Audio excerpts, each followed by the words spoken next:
ನೋಡಿ ಫ್ರೆಂಡ್, ಇದು ಕೊಳ್ಳೇಗಾಲ ತಾಲೂಕು ದೊಡ್ಡಿಂದೋಡಿ ಗ್ರಾಮದಲ್ಲಿರುವಂಥ ಗುಡ್ಡದ ಮಾರಮ್ಮನ ದೇವಸ್ಥಾನ. ಇವತ್ತಾನೆ ಮೊನ್ನೆ ಕೊಂಡ ಆಯಿತು. ಇಲ್ಲಿ ಶ್ರೀ ಸಿದ್ದಪ್ಪಾಜಿಯವ್ರ ಕೊಂಡ ಮತ್ತು ಗುಡ್ಡದ ಮಾರಮ್ಮನ ತಂಪು ಅಂದರೆ ಕನಕಗಿರಿ ಅಥವಾ ಗುಡ್ಡದ ಮಾರಮ್ಮ ಅಂತ ಕರೀತಾರೆ. ಇಲ್ಲಿ ನೋಡಿ, ಇದು ಕಂಡಾಯಗಳಿಟ್ಟಿರೋಂಥ ಜಾಗ. ಕಂಡಾಯ ಮತ್ತು ಸತ್ತಿಗೆ ಸೂರ್ಯಪಾನಿ ಎಲ್ಲ ಇಟ್ಟವ್ರೆ. ನೋಡೋಕೆ ಎರಡು ಕಣ್ಣು ಸಾಲದು.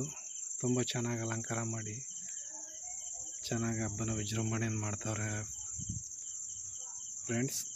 ಯಾವಾಗಾದರೂ ಮಹದೇಶ್ವರನ ಬೆಟ್ಟಕ್ಕೆ ಹೋಗ್ಬೇಕಾದ್ರೆ ನೀವು ಬರಬೇಕಾದ್ರೆ ದಾರಿನಲ್ಲಿ ಸಿಗುತ್ತೆ. ಒಂದು ಸಾರಿ ಬಂದು ವಿಸಿಟ್ ಕೊಡಿ. ತುಂಬ ಚೆನ್ನಾಗಿದೆ. ಏನೇ ಬೇಜಾರಿದ್ರೂ ಕೂತ್ಕೊಂಡು ಸ್ವಲ್ಪ ವಿಶ್ರಾಂತಿ ಪಡ್ಕೊಂಡು ಮನಃಶಾಂತಿ ಪಡ್ಕೊಂಡು ಹೋಗೋಂಥ ಜಾಗ. ನೋಡಿದೆ ಕೊಂಡಾದಿದ್ದು ಬಸವಪ್ಪ ಅವರು ಯಾರು ಹಿಡ್ಕೊಳ್ಳಂಗಿಲ್ಲ. ಅವರೇ ನೇರವಾಗಿ ಸಿದ್ದಪ್ಪಾಜಿ ಕಂಡಾಯ ಜೊತೆ ಕೊಂಡಾಯ್ಕೆ ಬರ್ತಾರೆ ಬಸಪ್ಪ. ನೋಡೋಕ್ಕೆ ಸಾವಿರಾರು ಜನ ಸೇರ್ತಾರೆ. ಇಲ್ಲೇನಪ್ಪ ಅಂತಂದರೆ ಸುತ್ತ ಮರ ಗಿಡ ಪ್ರಕೃತಿ ಚೆನ್ನಾಗಿದೆ. ತಾಯಿ ಪ್ರಕೃತಿ ಮಡ್ಲಲ್ಲಿ ಕುಂತಿರೋದು ನೋಡೋಕ್ಕೆ ಎರಡು ಕಣ್ಣು ಸಾಲಲ್ಲ. ನೋಡ್ತಾಯಿದ್ರೆ ಎಷ್ಟೊತ್ತು ನೋಡಿದ್ರೂ ಮತ್ತೆ ನೋಡಬೇಕು ಅಂತಲೇ ಅನ್ನಿಸ್ತಾ ಇರುತ್ತೆ. ಕೊಳ್ಳೇಗಾಲದಿಂದ ಹೋಗ್ಬೇಕಾದ್ರೆ ಒಂದು 10 ಕಿಲೋಮೀಟ್ರ್ ಮುಂದೆ ಬಂದರೆ ಒಂದು ದೊಡ್ಡಿಂದೋಡಿ ಸರ್ಕಲ್ ಅಂತ ಸಿಗುತ್ತೆ. ಅಲ್ಲಿ ಭಗೀರಥ ವೃತ್ತ ಅಥವಾ ಭಗೀರಥ ಸರ್ಕಲ್ ಅಂತ ದೊಡ್ಡದಾಗ ಒಂದು ಬೋರ್ಡ್ ಹಾಕವ್ರೆ.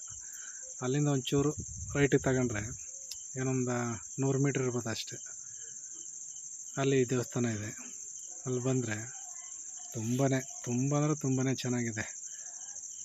ಎಷ್ಟೇ ಬೇಜಾರಾಗಿದ್ರೂ ಮನಸ್ಸಿಗೆ ಕೂತ್ಕೊಂಡು ವಿಶ್ರಾಂತಿ ಪಡ್ಕೊಂಡು ನೋಡ್ಕೊಂಡು ಹೋಗೋಂಥ ಜಾಗ. ಹೋಗಿ ತಾಯಿನ ನೋಡ್ತಾ ಇದ್ದರೆ ನಮ್ಮ ಮನಸ್ಸಲ್ಲಿರೋ ಭಾರ ಎಲ್ಲ ಕಡಿಮೆ ಆಗೋಯ್ತದೆ. ಎಷ್ಟೊತ್ತು ನೋಡಿದ್ರೂ ಎದ್ದೋಗ್ಬೇಕು ಅಂತಲೇ ಅನಿಸಲ್ಲ.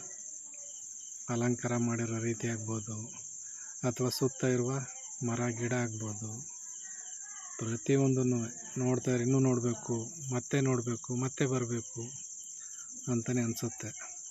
ಹಾಗಾಗಿ ಮಹದೇಶ್ವರನ ಬೆಟ್ಟಕ್ಕೆ ಹೋಗೋರು ಹೋಗಿದ್ದು ಬರಬೇಕಾದ್ರೆ ಒಂದು ವಿಸಿಟ್ ಕೊಡಿ. ತುಂಬ ಚೆನ್ನಾಗಿದೆ. ಇಂಥ ಒಂದು ಸುಂದರವಾದ ದೇವಸ್ಥಾನನ ಯಾವುದೇ ಕಾರಣಕ್ಕೂ ಮಿಸ್ ಮಾಡ್ಕೋಬೇಡಿ. ತುಂಬ ಚಿಕ್ಕದು ದೇವಸ್ಥಾನ, ಚಿಕ್ಕದಾದ್ರೂ ಅಷ್ಟೇ ಚೊಕ್ಕವಾಗಿ ಸುಂದರವಾಗಿದೆ. ಒಳಗಡೆ ತಾಯಿ ಕೂರಿಸೋರೆ, ಅದನ್ನು ನೋಡೋದೇ ಒಂದು ಆನಂದ. ಇದು ತಾಯಿ ಪಾದ ಮತ್ತು ತ್ರಿಶೂಲ. ಇಲ್ಲೇನಪ್ಪ ಒಂದು ವಿಶೇಷ ಅಂದರೆ, ಇದು ದೇವಸ್ಥಾನ ಪೂರ್ಣ ಕಟ್ಟಂಗಿಲ್ವಂತೆ. ಒಂದೇ ದಿನಕ್ಕೆ ಕಟ್ಟಿ ಪೂರ್ತಿ ಮಾಡಬೇಕಂತ ಕಟ್ಟಿದ್ರೆ, ಇಲ್ಲ ಅಂದರೆ ಅರ್ಧಂಬರ್ಧ ನಿಲ್ಲಿಸ್ಬೇಕಂತೆ. ಹಾಗಾಗಿ ಇದು ಅರ್ಧಕ್ಕೆ ನಿಂತೋಗಿದೆ. ಮೇಲುಗಡೆ ಎಲ್ಲ ಓಪನ್ ಇದೆ. ನೋಡಿ, ಇದೇ ತಾಯಿ ಉದ್ಭವ ಮೂರ್ತಿ. ತಾಯಿ ಇಲ್ಲೇ ಹೊಡೆದು ಮೂಡಿರೋದು. ಏನೇ ಕಷ್ಟ ಅಂತ ಬಂದ್ರೂ ಇಲ್ಲಿ ಎಲ್ಲ ಪರಿಹಾರ ಆಯ್ತದೆ. ಸಾವಿರಾರು ಜನ ಬರ್ತಾರೆ ಭಕ್ತರು. ಅವ್ರು ಏನೇ ಕಷ್ಟ ಅಂತ ಬಂದರೂ ಇಲ್ಲಿ ಮನೆಗೆ ಹೋಗೋಷ್ಟರಲ್ಲಿ ಅವ್ರ ಕಷ್ಟಗಳೆಲ್ಲ ಸಂಪೂರ್ಣವಾಗಿ ನಿವಾರಣೆ ಆಯ್ತದೆ ಅನ್ನೋ ಒಂದು ನಂಬಿಕೆ ಇದೆ. ಹಾಗೆ ಮನಸ್ಸಲ್ಲಿ ಎಷ್ಟೇ ತೊಂದರೆ ಇದ್ರೂ ಏನೇ ಕಷ್ಟ ಇದ್ರೂ ನೆನೆಸ್ಕೊಂಡು ಕೈ ಮುಕ್ಕೊಂಡು 1 ಅವರ್ ಕೂತಿದ್ದೋದ್ರೆ ಸಾಕು. ಇಲ್ಲಿ ಏನೋ ಮನಸ್ಸಿಗೆ ಒಂಥರ ಶಾಂತಿ. ನೋಡಿ, ಈಗ ಹಂಗೆ ಸುತ್ಕೊಂಡು ಬಂದರೆ ಒಂದು ರೌಂಡ್ ಬಂದರೆ ಇಲ್ಲಿ ಇದು ಹಿಂದ್ಗಡೆ ಬಂದು ಬ್ಯಾಕ್ ಸೈಡು ಹಿಂಗೆ ಬಂದು ಇಲ್ಲಿ ಕೈ ಮುಕ್ಕೊಂಡು ಹಂಗೆ ಬರ್ತಾಯಿದೆ. ನೋಡಿದೆ ಹಿಂದ್ಗಡೆ ಇದು ಇಲ್ಲಿ ವಿಗ್ರಹ ಇರೋದು. ಆ ಕಡೆಯಿಂದ ಬಂದರೆ ಮುಂದ್ಗಡೆ ವಿಗ್ರಹ ಕಾಣಿಸುತ್ತೆ, ಈ ಕಡೆಯಿಂದ ಬಂದರೆ ಹಿಂದ್ಗಡೆ ಹಿಂಭಾಗ ಇದು. ಇಲ್ಲಿ ಬಂದು ನೋಡಿ, ಸುತ್ತ ಮರ ಗಿಡ ಕೂತ್ಕೊಳ್ಳೋಕ್ಕೆ ಮತ್ತು ಕುಡಿಯೋ ನೀರು ಅಂಗಡಿ ಒಂದಿಲ್ಲ. ಅದು ಬಿಟ್ಟರೆ ಎಲ್ಲ ಥರ ದೇವಸ್ಥಾನ ಚೆನ್ನಾಗಿದೆ.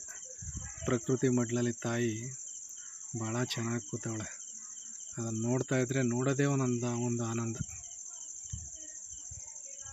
ಕೊಳ್ಳೇಗಾಲದಿಂದ 10 ಕಿಲೋಮೀಟ್ರ್ ಅಷ್ಟೆ. ಈ ಕಡೆಯಿಂದ ಅನೂರಿಂದ ಬಂದರೆ ಒಂದು 8 ಕಿಲೋಮೀಟ್ರ್ 10 ಕಿಲೋಮೀಟ್ರು. ಕೊಳ್ಳೇಗಾಲದಿಂದ ಬಂದರೆ 10 ಕಿಲೋಮೀಟ್ರು. ಬರ್ತಾ ಇರ್ಬೇಕಾದ್ರೆ ಮೇನ್ ರೋಡಲ್ಲಿ ಒಂದು ದೊಡ್ಡ ಸರ್ಕಲ್ ಸಿಗುತ್ತೆ.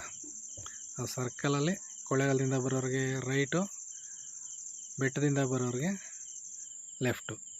ಆ ಸರ್ಕಲಲ್ಲಿ ಬಂದರೆ ಸಿಗುತ್ತೆ. ತುಂಬ ಚೆನ್ನಾಗಿದೆ. ಬನ್ನಿ ಒಂದು ಸಾರಿ ಬಂದು ಫ್ಯಾಮಿಲಿ ಎಲ್ಲ ಬಂದು ನೋಡ್ಕೊಂಡು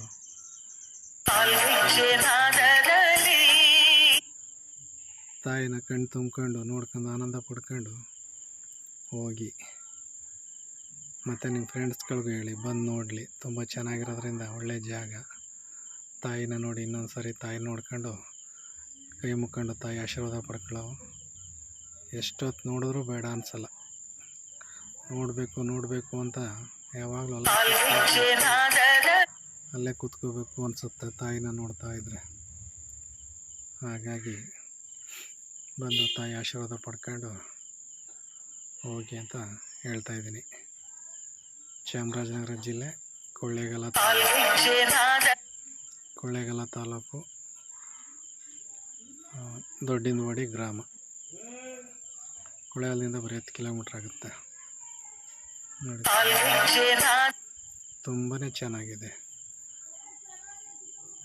ಎಷ್ಟು ನೋಡಿದ್ರೂ ಸಾಕು ಅಂತ ಅನಿಸಲ್ಲ, ಮನಸ್ಸಿಗೆ ಬೇಜಾರಾಗಲ್ಲ. ಎಷ್ಟಾದರೂ ನೋಡ್ತಾನೇ ಇರಬೇಕು. ಇಲ್ಲೇ ಇದ್ಬಿಡವ ಅನ್ನೋಷ್ಟು ಸಂತೋಷ ಆಯ್ತದೆ ನೋಡ್ತಾಯಿದ್ರೆ ಜಾಗನ. ಬೆಳಗ್ಗೆಯಿಂದ ಸಂಜೆವರೆಗೂ ಕೂತ್ಕೋಬೋದು ಆರಾಮಾಗಿ.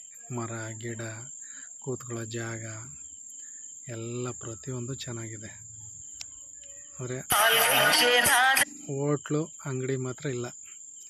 ಭತ್ತ ಊಟ ತಗೊಬರೋದು ಮರಿಬೇಡಿ. ಇನ್ನೆಲ್ಲ ವ್ಯವಸ್ಥೆ ಸಿಗುತ್ತೆ.